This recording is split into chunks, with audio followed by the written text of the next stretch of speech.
Assalamualaikum warahmatullahi wabarakatuh. Nama saya Jazil Rahma dari kelompok 7. Nama saya Mentari Nurul Fitri dari kelompok 7.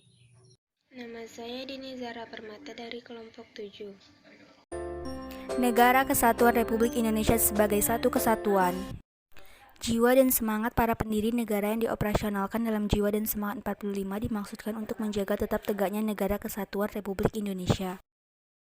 Pasal 1 ayat 1 UUD Negara Republik Indonesia tahun 1945 menyatakan negara Indonesia ialah negara kesatuan yang berbentuk republik, dan pasal 37 ayat 5 menegaskan khusus mengenai bentuk negara kesatuan Republik Indonesia tidak dapat dilakukan perubahan.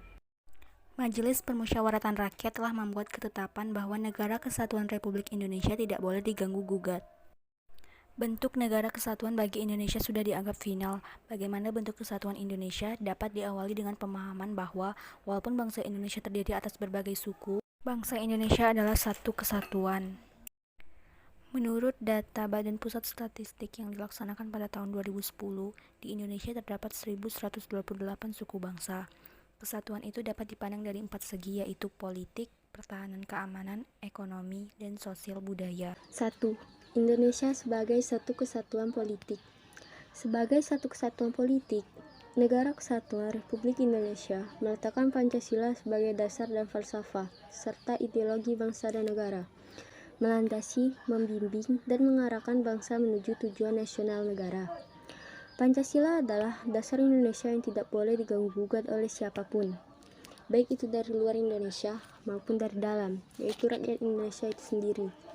Secara psikologis, bangsa Indonesia harus merasa bahwa mereka adalah senasib, sepenanggungan, sebangsa dan setanah air, serta satu tekad untuk mencapai cita-cita bangsa. Seluruh pulau Nusantara ini merupakan satu kesatuan hukum. 2. Indonesia sebagai satu kesatuan wilayah. Seluruh wilayah Indonesia dengan segala isi dan kekayaan yang terkandung di dalamnya merupakan satu kesatuan wilayah, wadah, ruang hidup, dan kesatuan yang mutlak bagi seluruh bangsa Indonesia.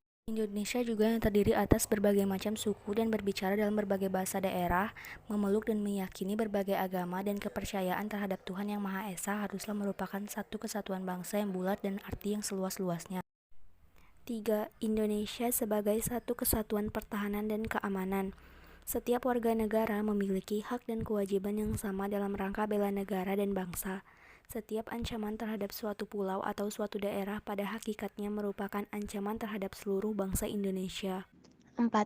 Indonesia sebagai satu kesatuan ekonomi. Kekayaan wilayah Nusantara, baik itu yang berupa potensial maupun efektif, adalah modal dan milik bersama bangsa. Keperluan hidup sehari-hari harus tersedia merata di seluruh wilayah tanah air. Tak ada alasan untuk lebih mementingkan daerah A dan menelantarkan daerah yang lain, atau bahkan menguras untuk mengeruk kekayaan daerah B untuk kepentingan daerah yang lain. Tingkat perkembangan ekonomi harus merata dan seimbang di seluruh daerah, tanpa meninggalkan ciri-ciri khas yang dimiliki oleh daerah-daerah dalam pengembangan kehidupan ekonominya. 5. Indonesia sebagai satu kesatuan sosial dan budaya. Masyarakat Indonesia seluruhnya adalah satu. Perkehidupan bangsa harus merupakan kehidupan yang serasi dengan terdapatnya tingkat kemajuan masyarakat yang sama, merata dan seimbang, serta adanya keselarasan kehidupan yang sesuai dengan kemajuan bangsa. Budaya Indonesia pada hakikatnya adalah satu, sedangkan keragaman yang ada di alamnya menggambarkan kekayaan budaya bangsa yang menjadi modal dan landasan pengembangan budaya nasional. Khusus mengenai wilayah Indonesia, sejarah mencatat pada 13 Desember 1957, pemerintah Indonesia mengeluarkan Deklarasi Juanda. Deklarasi itu menyatakan bahwa segala perairan di sekitar, di antara, dan yang menghubungkan pulau-pulau yang termasuk dalam daratan Republik Indonesia dengan tidak memandang luas atau lebarnya adalah bagian yang wajar dari wilayah daratan negara Republik Indonesia. Dan dengan demikian merupakan bagian daripada perairan pedalaman atau perairan nasional yang berada di bawah kedaulatan negara Republik Indonesia. Penentuan batas laut 12 mil yang diukur dari garis-garis yang menghubungkan titik terluar pada pulau-pulau negara Republik Indonesia akan ditentukan dengan undang-undang.